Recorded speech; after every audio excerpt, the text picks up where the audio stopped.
ikhansela cabanga. Ayi ngoba ikhansela lilaphaya kaSamthanda lizoduduza yezwa. LaSiyamthanda lithi nje yabo labantu abenze lento sizobathola futhi we'll make sure ukuthi they deal with the consequences of their actions.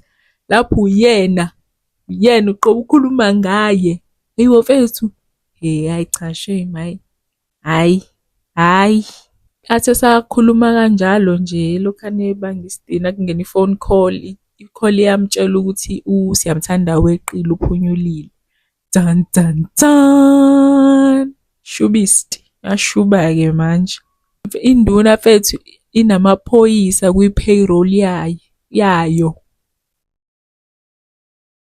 Futhi nje vele ngisho nje abantu laba abantshontshwayo ngoba nje kuthiwa nje into ejwayelekile nje amantombazane